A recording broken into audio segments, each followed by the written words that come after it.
बिस्मिल्लाहिर्रहमानिर्रहीम। अब आप लोगों ने पढ़ना है बायोकेमिस्ट्री। बायोकेमिस्ट्री में आपने चैप्टर स्टार्ट किया हुआ था कार्बोहाइड्रेट्स का। कार्बोहाइड्रेट्स में आप उनकी क्लासिफिकेशंस पढ़ रहे थे।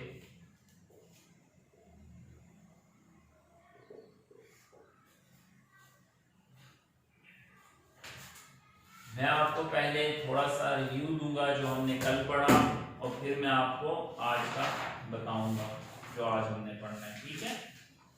कार्बोहाइड्रेट्स के बारे में आपको पता है, कार्बोहाइड्रेट्स को आमतौर पर शुगर भी कहते हैं, मीठे कंपाउंड, या स्वीट भी कहते हैं, जायके में मीठे होते हैं, या सैकराइड्स भी कहते हैं। सैकराइड मीन शक्कर, मीठी चीज।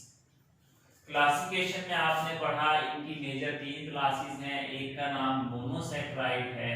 मोनोसैकराइड्स वो कार्बोहाइड्रेट्स थे जो सिंपलेस्ट थे और उन्हें मजीद हाइड्रोलाइज नहीं किया जा सकता। Hydrolysis mean break down in the presence of water उनकी नहीं हो सकती, पानी की मौजूदगी में उनको तोड़ा नहीं जा सकता। मोनोसैकराइड में 2 किस्म के सैकराइड्स थे, एल्डिहाइड ग्रुप वाले मोनोसैकराइड और कीटोनिक ग्रुप वाले मोनोसैकराइड्स। ठीक है। इसी तरह सेकंड था आपका डाइसैकराइड्स। डाइसैकराइड्स का मतलब कार्बोहाइड्रेट्स की 2 यूनिट जो आपस में जुड़े हुए थे एक दूसरे के साथ ग्लाइकोसाइडिक बॉन्ड के साथ। किसके साथ जुड़े हुए थे? उनके दरमियान में ग्लाइकोसाइडिक बॉन्ड था और वो एक दूसरे से जुड़े हुए थे। इसको हम ग्लाइकोसाइडिक लिंकेज भी कहते हैं। डाइसैकराइड के बाद आपका पॉलीसैकराइड की तीसरी किस्म, जिसके बारे में आपने पढ़ा कि पॉलीसैकराइड वाले मॉलिक्यूल वो मॉलिक्यूल हैं जिनमें कार्बोहाइड्रेट्स के यूनिट 10 से लेकर इंफिनिटी लामुतनाही तक हैं। लेकिन बीच में एक ओलिगोसैकराइड की टर्म भी थी जिसके मायने ये थे कि अगर कार्बोहाइड्रेट के यूनिट्स 3 मॉलिक्यूल से लेकर 10 तक अगर इकट्ठे जुड़े हों तो हम उनको ओलिगोसैकराइड्स कहते हैं। फिर आपको बताया गया कि जब कोई भी कार्बोहाइड्रेट आपके जिस्म में डिसॉल्व होता है, हजम होने लगता है, जब कोई भी कार्बोहाइड्रेट आपके जिस्म में डिसॉल्व होने लगता है, जज़ब होने लगता है, तो आपने उसमें क्या करना है कि उसको सिंपलेस्ट फॉर्म में वो ब्रेक होता है। मोनोसैकराइड एक सिंपलेस्ट फॉर्म है, सादा तरीन हालत है। इन सब की मिसाल मैं आपको एक इमारत की ईंट से देता हूं कि एक बिल्डिंग हो और वो बिल्डिंग तामीर हुई है ब्लॉक से, ईंटों से। अब मैं आपको कहूं कि इस दीवार में से ईंटें अलग करें, जितनी ईंटों से वो दीवार बनी होगी उतने में वो ब्रेक होगी। अगर जब एक ईंट आखिरी ईंट होगी, मैं कहूं कि इसको भी ब्रेक करके इसमें से 2 ईंटें बनाएं, आप कहेंगे सर 2 ईंटें नहीं बन सकती, ये एक ही है, इसके बाद इसका रोड़ा रोड़ी तो बन सकता है, ईंट नहीं बन सकती। तो मोनोसैकराइड वो आखिरी ईंट है। बीच में सीमेंट लगकर जब 2 जुड़ जाते हैं, एक और एक आपस में जुड़ जाते हैं, सीमेंट क्या है? ग्लाइकोसाइडिक बॉन्ड से जुड़ जाते हैं, तो वो डाइसैकराइड हो जाता है। जब ये जिस्म में हजम होगा तो ये 2 मोनोसैकराइड देगा। ये क्या देगा भाई? 2 मोनोसैकराइड इससे बनेंगे। और ओलिगोसैकराइड्स 3 से लेकर 10 ब्लॉक से जुड़े हुए हैं आपस में, तो जितनों से ये बने हैं उतनों में ही ये टूटेंगे। पॉलीसैकराइड्स 10 से लेकर लामुतनाही यूनिट से बने हैं और उतने ही यूनिट्स में ब्रेक होंगे। याद रखिएगा कि पॉलीसैकराइड जब ब्रेक होता है पहले ये 2-2 के जोड़े में टूटता है, यानी डाइसैकराइड बनाता है, फिर डाइसैकराइड मजीद ब्रेक होकर मोनोसैकराइड्स बनाते हैं। ठीक है जी, डाइसैकराइड्स मजीद ब्रेक होकर मोनोसैकराइड्स बनाते हैं।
ओलिगोसैकेराइड्स जो थे वो 10 मिनट्स में बने थे तो 10 में ब्रेक होंगे। पॉलीसैकेराइड वाले डाई यानी 2 के बॉन्ड में टूटेंगे, फिर सिंगलेस फॉर्म में टूटेंगे, फिर ये सिंगलेस फॉर्म आपकी बॉडी में जज़ब होगी और ब्रेक होगी। ये लाइट ऑन करो, स्टूडेंट कह रहे लाइट कम है। तो आज हमने पढ़ने थे पॉलीसैकेराइड। देखो मैं जरा सा थोड़ा सा डाइसैकेराइड्स के बारे में भी बता दूं। पॉलीसैकेराइड बताने से पहले आपने एक डाइसैकेराइड पढ़ा, उसका नाम था सुक्रोज। क्या नाम था? सुक्रोज। एक डाइसैकेराइड पढ़ा, उसका नाम था माल्टोज। एक डाइसैकेराइड पढ़ा, उसका नाम था लैक्टोज। ठीक है, लैक्टोज उसका नाम था। सुक्रोज किससे बना था? सुक्रोज के अंदर 2 यूनिट्स थी, एक का नाम ग्लूकोज था और एक का नाम फ्रक्टोज था। माल्टोज किससे बना था? एक का नाम ग्लूकोज था और दूसरे कार्बोहाइड्रेट का नाम भी ग्लूकोज था। लैक्टोज किससे बना था? एक का नाम ग्लूकोज था और दूसरे कार्बोहाइड्रेट का नाम गैलेक्टोज था। एक बात जरा गौर करो कि पहला नंबर वाला सुक्रोज, दूसरा माल्टोज, तीसरा गैलेक्टोज। सुक्रोज कहते हैं घरेलू चीनी को जो बाजार से आप खरीदते हो। माल्टोज कहते हैं फलों की मिठास को, फलों की मिठास माल्टोज की वजह से है। लैक्टोज कहते हैं मिल्क की शुगर को, दूध की मिठास को, दूध की मिठास इस कार्बोहाइड्रेट की वजह से है। समझ आ रही है बात? देखो माल्टोज में ग्लूकोज और ग्लूकोज है तो इस कार्बोहाइड्रेट को हम होमोजीनस कहेंगे। क्या कहेंगे? होमोजीनस यानी इसकी नस्ल होमो एक है। जीनस मीन नस्ल, नस्ल मीन एक ही। ग्लूकोज ग्लूकोज एक ही चीज है। ग्लूकोज और फ्रक्टोज, ग्लूकोज मुख्तलिफ, फ्रक्टोज मुख्तलिफ, तो इसको हम हीट्रो कहेंगे, हीट्रोजीनस। इसी तरह ग्लूकोज मुख्तलिफ, गैलेक्टोज मुख्तलिफ, ये भी हेट्रोजीनस डाइसैकेराइड है। Heterogeneous disaccharide. जो मोनोसैकेराइड है वो होमोजीनस या हेट्रोजीनस नहीं होता।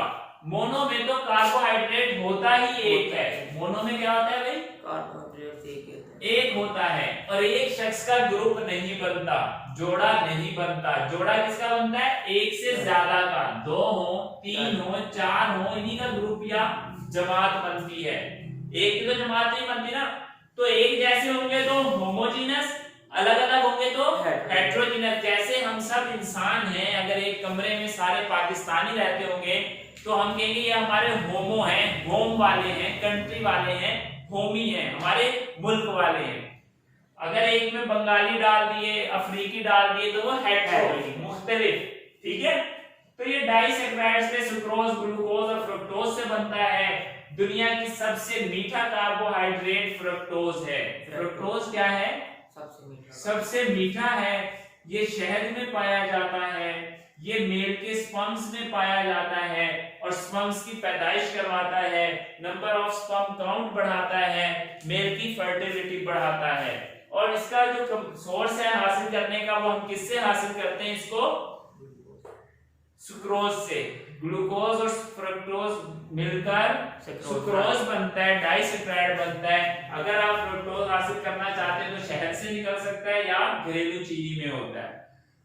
ठीक है, इसी तरह अब एक पॉलीसैकेराइड था जिसका नाम स्टार्च है और एक पॉलीसैकेराइड जिसका नाम सेलुलोज है। पॉलीसैकेराइड से मुराद ये कि इसमें मोनोसैकेराइड के यूनिट है। मोनो आपस में बॉन्ड से जुड़ते गए, जैसे एक दीवार की ईंटें आपस में जुड़ गई और दीवार बन गई, तो वो ऐसे एक एक यूनिट जुड़ता गया। Glucose glucose glucose glucose glucose glucose glucose. अगर ग्लूकोज ग्लूकोज ग्लूकोज ग्लूकोज ही जुड़ते गए तो ये कैसा पॉलीसैकेराइड होगा? होमोपॉलीसैकेराइड। कैसा पॉलीसैकेराइड होगा भाई? होमोपॉलीसैकेराइड। अगर कुछ और ग्लूकोज के साथ फ्रक्टोज भी लग गया, गैलेक्टोज भी लग गया, रैमनोज भी लग गया, कुछ और लग गया, तो ये कहलाएगा हीट्रोपॉलीसैकेराइड। क्या कहलाएगा भाई? हीट्रोपॉलीसैकेराइड। तो जो आपके ग्लूकोज स्टार्च है ये खालिस्तान ग्लूकोज की एक बड़ी बिल्डिंग है, बड़ी दीवार है जिसमें ग्लूकोज के ब्लॉक्स आपस में जुड़े हुए हैं। तो जब आपको ग्लूकोज बनाना होता है, बाजार में बेचने के लिए जो इंडस्ट्रीज ग्लूकोज बनाती हैं वो गन्ने से नहीं बनाती, वो ग्लूकोज स्टार्च से बनाती हैं। चावल में स्टार्च पाया जाता है जो कि एक पॉलीसेकेराइड है, आलू में स्टार्च पाया जाता है, प्याज में स्टार्च पाया जाता है, मकई में स्टार्च पाया जाता है। और आप देखिए आलू फीका, चावल फीका, मकई फीकी, with the passage of time ये मीठा होता है आलू और मकई, ठीक है ना। तो जब वो मोनो पॉलीसेकेराइड आपने पढ़ा था, जितना कॉम्प्लेक्स स्ट्रक्चर होता जाएगा, पेचीदा स्ट्रक्चर बनता जाएगा, उतनी मिठास कम होती जाएगी। और जितना सिंपल स्ट्रक्चर होगा, मोनोसेकेराइड सबसे मीठे। कैसे? फ्रुक्टोज एक मोनोसेकेराइड है जो चीनी के अंदर है, दूसरा मोनोसेकेराइड ग्लूकोज, ये दोनों आपस में जुड़ गए, इनमें बंधन बन गया, इनमें जोड़ आ गया, तो ये मोनो और मोनो डाइसेकेराइड हो गया, उसका नाम सुक्रोज हो गया। शहद से चीनी कम मीठी होती है, फ्रुक्टोज बहुत मीठा होता है, मोनोसेकेराइड ज्यादा मीठा है, और ग्लूकोज दूध से ज्यादा मीठा है। लैक्टोज वो शुगर है जो किसके अंदर है? दूध के अंदर। दूध के अंदर डाइसेकेराइड है, ग्लूकोज और गैलेक्टोज।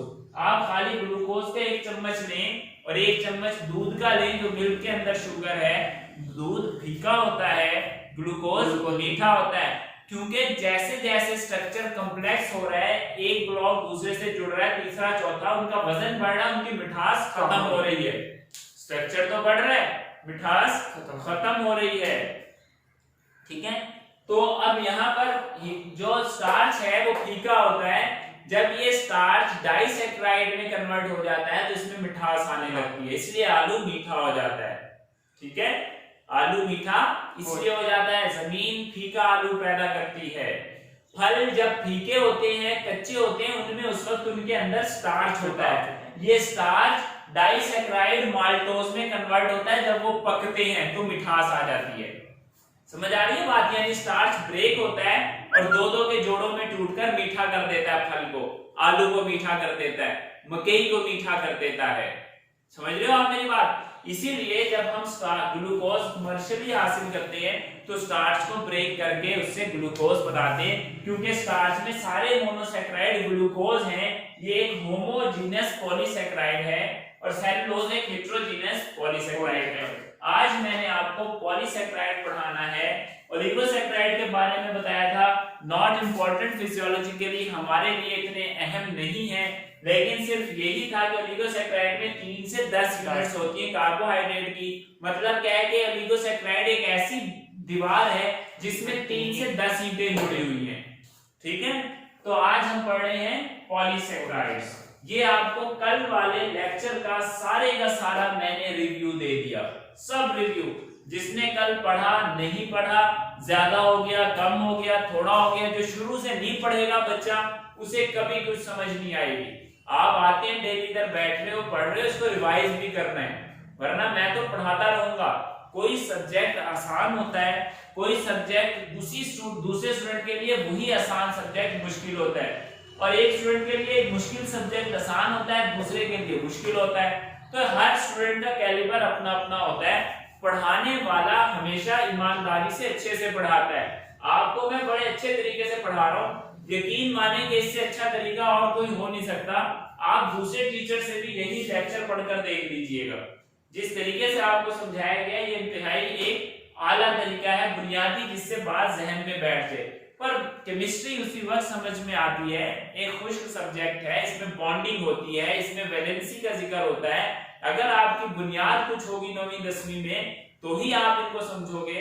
अगर आपको 9वीं 10वीं में आपने कुछ भी नहीं सीखा हुआ, तो मैं इतने छोटे से लेक्चर में आपको पहले शुरू से केमिस्ट्री पढ़ा के फिर बायोकेमिस्ट्री कैसे पढ़ाऊं। अगर हम केमिस्ट्री पढ़ने लग गए तो फिर बायोकेमिस्ट्री रह जाएगी। तो हमें ये अंडरस्टूड होता है कि आप लोग मैट्रिक करके आए हो, आपको केमिस्ट्री आती है, फिर भी मैं बहुत सी बुनियादी चीजें बीच में बता देता हूँ। ये बताओ यार, मैं आगे पॉलीसेकेराइड इनको पढ़ाऊं।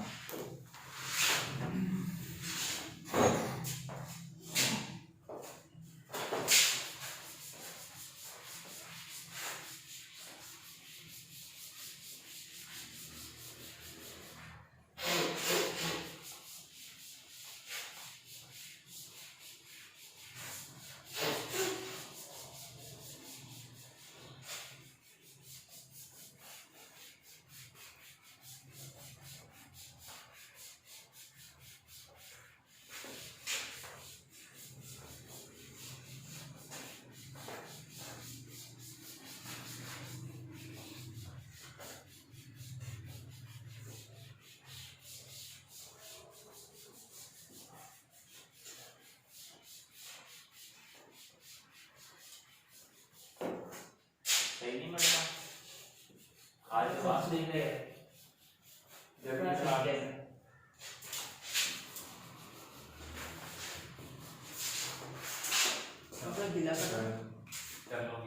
थोड़ा सा एक साइड से। तो अब मैं आपको पढ़ा रहा हूँ आज पॉलीसैकेराइड्स के बारे में। आपको बैकग्राउंड मैंने बड़ी डिटेल से बड़े अच्छे से समझा दिया। फिर भी अगर किसी स्टूडेंट को किसी बात की समझ ना आए, प्लीज मुझसे बार बार सवाल करें। सवाल करने से आप सीखेंगे। मैं कोशिश करूंगा कि 5 मिनट या इससे ज्यादा मिनट लेक्चर के एंड पर पूरे दिए जाएं क्वेश्चन के लिए। जब किसी स्टूडेंट का क्वेश्चन नहीं आता तो मैं समझता हूँ कि किसी का क्वेश्चन है ही नहीं, ठीक है। जिसने क्वेश्चन करना होता है वो हैंड रेज कर दिया करे। यहाँ पर ऑप्शन होती है रेज हैंड की, तो बेशक उससे मुझे पता लगेगा ये स्टूडेंट अभी क्वेश्चन टाइप कर रहा है। तो बिस्मिल्लाहिर्रहमानिर्रहीम। पॉलीसैकेराइड का मतलब क्या है, डेफिनेशन। सबसे पहले इसकी डेफिनेशन बड़ी डिटेल है, मैंने आपको बड़े जबरदस्त तरीके से पहले भी बता दी। ये ऑब्जेक्टिव में सवाल आएंगे, याद रखना कि माल्टोज में कौन कौन से मोनोसैकेराइड हैं, सुक्रोज में कौन से मोनोसैकेराइड हैं, लैक्टोज में कौन से मोनोसैकेराइड हैं, इनके यूनिट्स याद रखना।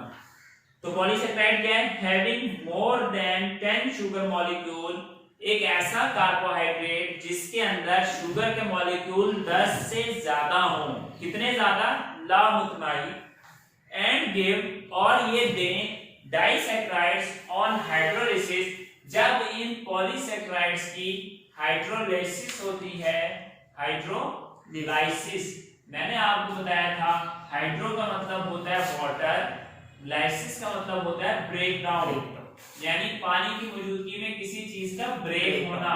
लाइसिस का लफ्ज आपकी पूरी बायोलॉजी, पूरी केमिस्ट्री, पूरी मेडिसिन में कहीं भी आ जाएगा। लाइसिस का मतलब होता है टूटना, ब्रेक होना। समझ आ रहा है बात? तो इसको कह रहे हैं ब्रेक डाउन, लाइसिस। तो कह रहे हैं कि जब पॉलीसैकेराइड जो कि 10 से 11 से लेकर 1000, 10,000, 1,00,000 यूनिट्स के बने हैं, जब इनको हमारा जिस्म हजम करना शुरू करेगा, हमारे जिस्म में मौजूद पानी इनके बॉन्ड्स को तोड़ेगा, गलाएगा। आलू आपने खाया, उसको गला गला के तोड़ेगा, तो ये डाइसैकेराइड में टूटेगा। किसमें टूटेगा? डाइसैकेराइड्स में। ये डायरेक्ट मोनोसैकेराइड में ब्रेक नहीं हो जाएगा, पहले दो के जोड़ों में टूटेगा, फिर ये डाइसैकेराइड्स मोनोसैकेराइड में ब्रेक होगा। यही बात मैंने आपको अभी इंट्रोडक्टरी लेक्चर में बता दी इससे पहले, ठीक है। अब हम इसको ऑफिशियली पढ़ रहे हैं। एक स्टूडेंट कह रहा है कि सर व्हाइट बोर्ड पर लाइट बहुत कम है। वैसे तो मैंने लाइट भी जलाई हुई है, फिर भी मैं देखता हूं कि अब कैसी लाइट है, प्लीज बताओ। अब कुछ बेहतर हुई है मेरे ख्याल में। बहरहाल डाइसैकेराइड्स में ब्रेक होगा, डाइसैकेराइड्स मोनोसैकेराइड्स में ब्रेक होंगे, ठीक है। उसके बाद क्या है भाई, on hydrolysis they give disaccharide and on further hydrolysis, और जब इनकी मजीद ब्रेकडाउन होती है the monosaccharide are made, तो इनसे मोनोसैकेराइड बनते हैं। क्योंकि किसी भी चीज ने जब जिस्म में हजम होना है तो अपनी सिंपलेस्ट फॉर्म में होना है, और कार्बोहाइड्रेट की सादा तरीन हालत मोनोसैकेराइड है। मेनी सैकेराइड्स, बहुत से सैकेराइड्स, बहुत से सैकेराइड्स। पॉली का मतलब होता है मैनी, पॉली का मतलब क्या होता है? मैनी, बहुत से। सैकेराइड्स का मतलब शक्कर के कंपाउंड, मीठे कंपाउंड, यानी कार्बोहाइड्रेट। कार्बोहाइड्रेट के बहुत से यूनिट्स आपस में जुड़ जाते हैं तो वो पॉलीसैकेराइड बन जाते हैं। पॉली और सैकेराइड, बीच में मतलब क्या है? मैनी, ठीक है।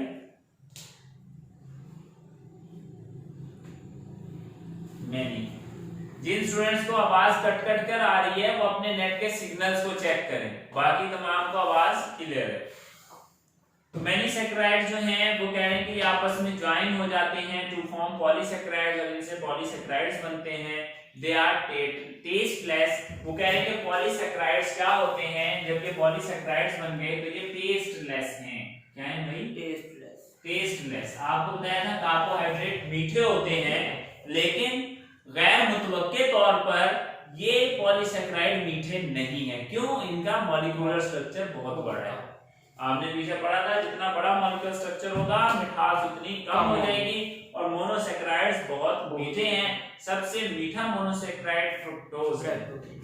दे आर टेस्टलेस, इनमें टेस्ट नहीं होता, एंड नॉट ऑप्टिकली एक्टिव, और ये ऑप्टिकली एक्टिव नहीं होते, और ये ऑप्टिकली एक्टिव नहीं होते। क्लासिफिकेशन ऑफ पॉलीसैकेराइड, पॉलीसैकेराइड की क्लासिफिकेशन क्या है? अब आगे जैसे आपने कार्बोहाइड्रेट की क्लासिफिकेशन में मोनोसैकेराइड, डाइसैकेराइड, पॉलीसैकेराइड पढ़े, अब पॉलीसैकेराइड भी दो किस्म के हैं। जैसे डाइसैकेराइड दो किस्म के थे, इस तरह पॉलीसैकेराइड भी दो किस्म के हैं। कैसे? होमो डाइसैकेराइड आपने पढ़े थे, यहाँ पे होमो पॉलीसैकेराइड, होमो पॉलीसैकेराइड। जैसे आपने होमोजीनस डाइसैकेराइड पढ़े, इसी तरह होमोजीनस पॉलीसैकेराइड और हेटेरोजीनस पॉलीसैकेराइड, हेटेरोपॉलीसैकेराइड या हेटेरोजीनस पॉलीसैकेराइड। तो ये दो किस्म के पॉलीसैकेराइड्स हैं, समझ आ गई? होमोजीनस पॉलीसैकेराइड वो होंगे जिसमें सैकेराइड के मॉलिक्यूल एक ही किस्म के हों। एक ही किस्म से क्या मुराद? जैसे कि एक सैकेराइड का मॉलिक्यूल है जिसका नाम है ग्लूकोज, यानी ये टोटल का टोटल कंपाउंड इसमें 11 से लेकर 1000 तक यूनिट, या पहले से शुरू होके 10,000 1 लाख तक के यूनिट जो हैं वो टोटल ग्लूकोज ही है। इसमें एक भी मॉलिक्यूल फ्रक्टोज, गैलेक्टोज, लैक्टोज किसी भी चीज का नहीं है, किसी भी चीज का नहीं है। तो इसको हम क्या कहते हैं? होमो पॉलीसैकेराइड। ठीक है। एक स्टूडेंट पूछ रहा है सर ये ऑप्टिकली एक्टिव क्या है? ऑप्टिकली एक्टिव मैंने खुद ही स्किप किया ताकि मैं आपको लेक्चर के एंड पर बताऊं, लेकिन अगर आप पूछ रहे हैं तो मैं आप लोगों को बता देता हूं। देखो ऑप्टिकली एक्टिव क्या चीज होती है? ऑप्टिकली एक्टिव ऐसा केमिकल कंपाउंड होता है, जहन में रखिएगा, मेरा एक एक लफ्ज याद कर लो। ऑप्टिकली एक्टिव ऐसा केमिकल कंपाउंड होता है जो कि आप जब उसको देखें, ऑप्टिक कहते हैं मुशाहिदे को, ऑप्टिक्स कहते हैं आंख को, समझ आ रही है? यानी जब आप उस कंपाउंड का आंख से मुशाहिदा करें। ऑप्टिकल की दुकान पड़ी है ना भाई, फला ऑप्टिकल यानी चश्मों की दुकान, देखने की दुकान, नजारा करने की दुकान, यानी जिसपे आपको आर्टिफिशियल चश्मे मिलते हैं या नजर के लेंसेज मिलते हैं जिनसे आप दुनिया का नजारा करें। यानी आप ऐसे कंपाउंड को खुर्दबीन में, माइक्रोस्कोप में जब देखते हो, जैसे हम बैक्टीरिया को देखते हैं, तो इसी तरह केमिकल कंपाउंड्स को देखने के लिए इलेक्ट्रॉन माइक्रोस्कोप होती है। क्या होती है भाई? Electron microscope. आपको पता है कि हर केमिकल के अंदर, कार्बन के अंदर इलेक्ट्रॉन, हाइड्रोजन के अंदर इलेक्ट्रॉन, ऑक्सीजन के अंदर इलेक्ट्रॉन, तो हमने पूरे कार्बन का स्ट्रक्चर नहीं देखना, उसके इलेक्ट्रॉन, प्रोटॉन, न्यूट्रॉन भी जिस माइक्रोस्कोप से नजर आ जाएं, उसके बारीक स्ट्रक्चर भी नजर आ जाएं, उनको हम इलेक्ट्रॉन माइक्रोस्कोप कहते हैं। तो आम माइक्रोस्कोप है जिससे आप बैक्टीरिया, वायरस देखते हो, एक इलेक्ट्रॉन माइक्रोस्कोप है, उससे केमिकल का स्ट्रक्चर पता चलता है। मिसाल के तौर पर आपको कैसे पता कि ये वाटर का फार्मूला जो है वो H2O है? ये तो सबको पता है कि वाटर का फार्मूला H2 है, लेकिन ये कैसे पता कि उसका स्ट्रक्चर ऐसा है? अगर मैं उसका वाटर का H2O का स्ट्रक्चर ऐसा बना दूं कि यहाँ ऑक्सीजन और ऐसे हाइड्रोजन लिख दूं, ये एक हाइड्रोजन, एक हाइड्रोजन, एक ऑक्सीजन, या दरमियान में ऑक्सीजन, एक राइट साइड पे हाइड्रोजन, इधर हाइड्रोजन, ये आपको कैसे पता है कि इसका स्ट्रक्चर ऐसा है? आपको कैसे पता कि बेंजीन जिसको हम पेट्रोल कहते हैं उसका स्ट्रक्चर ऐसा है? कैसे पता है? फार्मूला तो हमें पता लग जाएगा, इसमें नंबर ऑफ कार्बन इतने हैं। इसका फार्मूला क्या है? C6H6, ठीक है, मिसाल के तौर पर। लेकिन आप जैसे वाटर फार्मूला H2, इसका स्ट्रक्चर ड्रा करोगे तो ये कैसे, आपको कैसे पता कि इसका स्ट्रक्चर ये है? ये इलेक्ट्रॉन माइक्रोस्कोप डिटेक्ट करती है स्ट्रक्चर को, और आप उस पर प्रिंट स्ट्रक्चर के बटन को दबाते हो, जैसे आप प्रिंटर से प्रिंट निकालते हो पेपर का, तो पेपर पे वो स्ट्रक्चर प्रिंट होके आ जाता है, वरना इंसान नहीं देख सकता कि इसका स्ट्रक्चर कैसा है। यानी हाइड्रोजन राइट साइड पे, लेफ्ट पे, ऊपर है, नीचे है, आगे है, पीछे है, किस जगह पे क्या लगा हुआ है इंसान नहीं देख सकता। जैसे मैंने कार्बोहाइड्रेट का स्ट्रक्चर ड्रा किया था जिसमें आपने देखा कि C डबल बॉन्ड O और यहाँ पे H लगा हुआ था, अगला C अगला C अगला C अगला C और CH2 OH लगा हुआ था, यहाँ पर H, यहाँ पर HO, यहाँ पर OH, यहाँ पर H। ये स्ट्रक्चर किसने बताया कि ये एल्डिहाइड ग्रुप है, यहाँ पे कीटोनिक ग्रुप है, यहाँ पे CH2OH लगा हुआ है। ये स्ट्रक्चर इलेक्ट्रॉन माइक्रोस्कोप बताती है, आप नहीं देख सकते, आप नहीं देख सकते। तो यही इलेक्ट्रॉन माइक्रोस्कोप में जब आप इस केमिकल का मुशाहिदा करते हो तो मुशाहिदा करने पर, ऑप्टिकली उसको ऑब्जर्व करने पर माइक्रोस्कोप से ये स्ट्रक्चर एक्टिव नजर आता है। इस वक्त मैं बोल रहा हूं, हाथ हिल रहे हैं, कान हिल रहे हैं, आवाज आ रही है, सर हिल रहा है, सब कुछ हिल रहा है, ये बता रहा है कि ये शख्स एक्टिव है। एक शख्स सोया हुआ है, वो इनएक्टिव है, हिल भी नहीं रहा, बोल भी नहीं रहा, बता भी नहीं रहा, पूछ भी नहीं रहा, उसे पता भी नहीं क्या हो रहा है। तो कंपाउंड तो बेजान होता है, केमिकल बेजान होता है, वो तो इनएक्टिव ही होगा। हर बेजान चीज इनएक्टिव है। ये इधर ही है, ये क्या है, बोर्ड इधर ही रहता है, ये इनएक्टिव है। ये क्या है भाई, इनएक्टिव है। इसी तरह ये केमिकल कंपाउंड जब आप देखते हैं तो ये रोटेट हो रहा होता है। क्या हो रहा होता है भाई, रोटेट। रोटेट का मतलब क्या है, ये घूम रहा होता है। ये नहीं कि इसमें जान आ जाती है, जान मान नहीं आती है, ये केमिकल बेजान ही, लेकिन ये घूम रहा होता है ऐसे सर्कल में, राइट साइड पे या लेफ्ट साइड पे। घड़ी की सुइयां अगर आप देखें, मैं यहाँ पे दो सर्कल बना रहा हूं और मैं इनमें एरो लगाए हुए, एक में एरो इस तरफ है और एक में एरो उस तरफ था। देखो ये घड़ी की सुइयां ऐसे चलती हैं, 5 से शुरू होती है, 15, 30, 45, 12 तक पहुंच जाती हैं। इसको कहते हैं क्लॉकवाइज रोटेशन। क्या कहते हैं, क्लॉकवाइज। और ये एंटी क्लॉकवाइज है, रिवर्स घड़ी चले, आप टाइम पीछे करो, इसको कहेंगे एंटी क्लॉकवाइज। एंटी क्लॉकवाइज यानी कि ये सुई लेफ्ट साइड पे घूम रही है और ये सुई आपके न्यू राइट साइड पे घूम रही है। तो जब कोई कंपाउंड राइट साइड पे घूमेगा, जान नहीं आती उसमें, वो हिलता हुलता नजर आ रहा होता है, एक्टिव नजर आ रहा होता है, ऑप्टिकली एक्टिव कंपाउंड माइक्रोस्कोप में। राइट साइड पे अगर वो रोटेट हो रहा है, घूम रहा है, चक्कर खा रहा है, आप नहीं ला रहे उसको, खुद ब खुद ऑप्टिकली एक्टिव, नीचे से हाई डेफिनेशन अल्ट्रावायलेट रेज गुजरती है, उसकी एनर्जी की वजह से वो रोटेट होने लग जाता है। क्योंकि आपको रोशनी भी तो चाहिए देखने के लिए, जैसे माइक्रोस्कोप में नीचे टॉर्च भी लगी होती है नीचे से, ताकि लाइट भी पड़े। ठीक है, तो ये जो कंपाउंड लेफ्ट साइड पे घूमता है उसको लीवो रोटेटरी कहते हैं। क्या कहते हैं, लीवो रोटेटरी।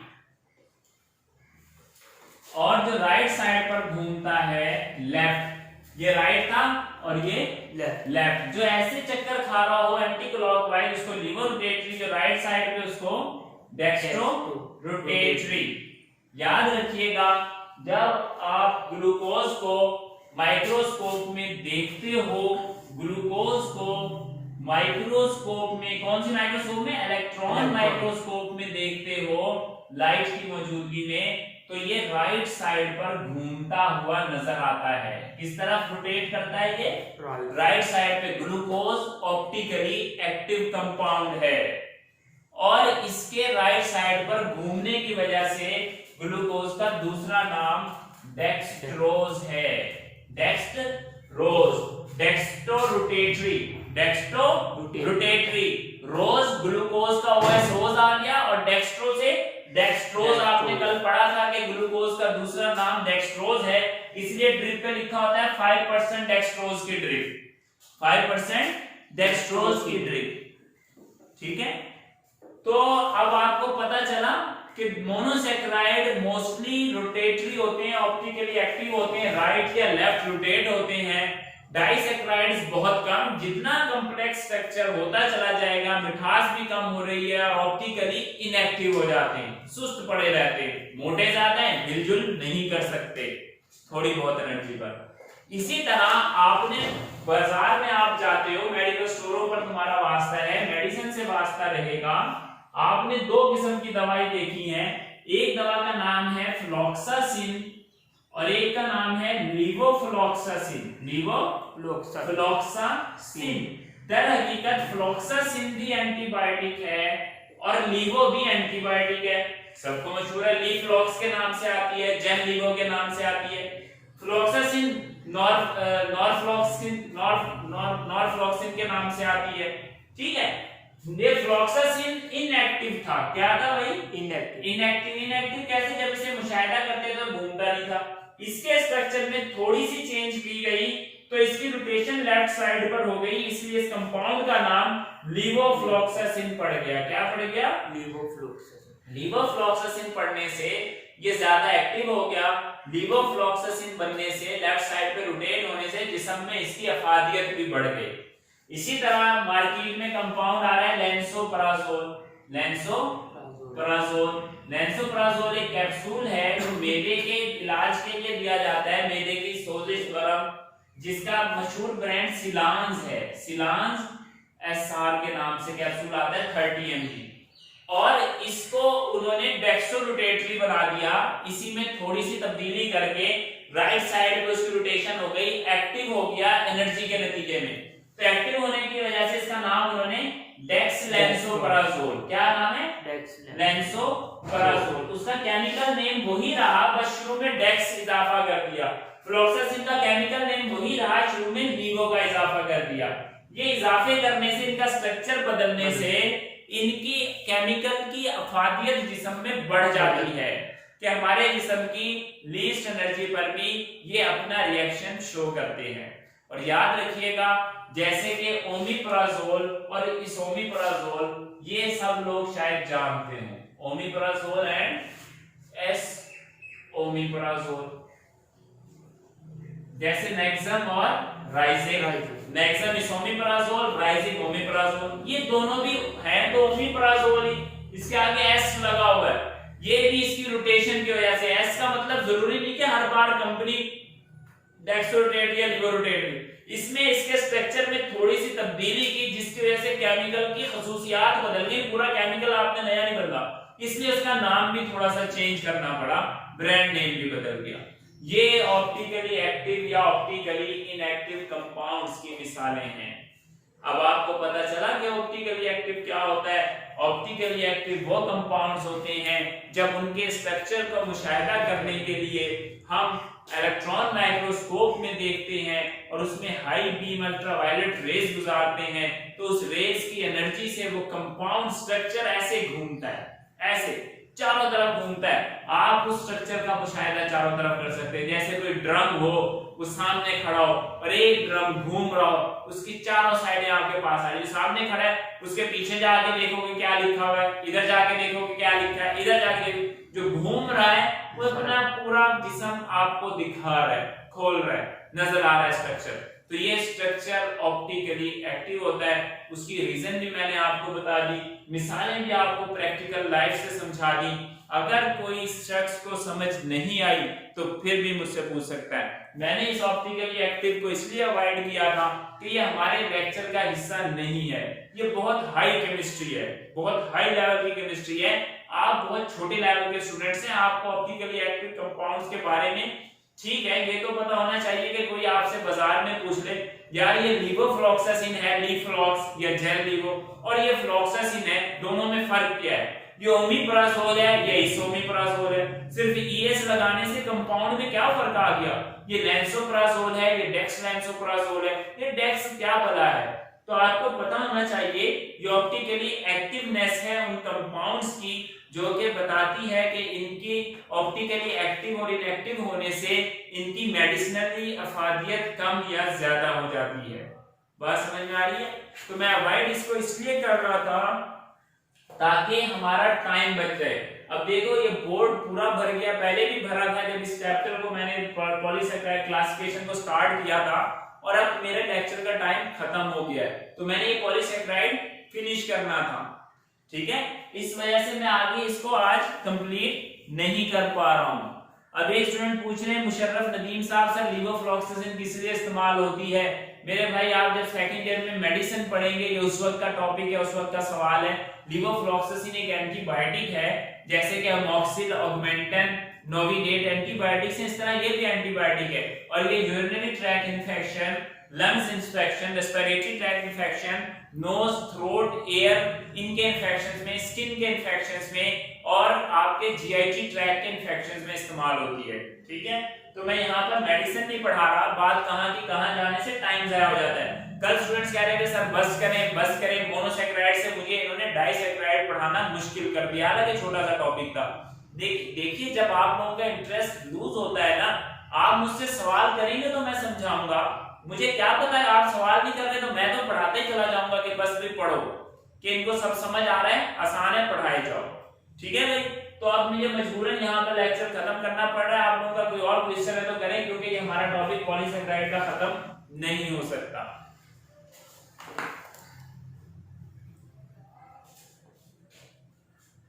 हबीब अली साहब, आपको अब समझ आया कि ऑप्टिकली एक्टिव क्या चीज होती है और ऑप्टिकली इनएक्टिव क्या होता है?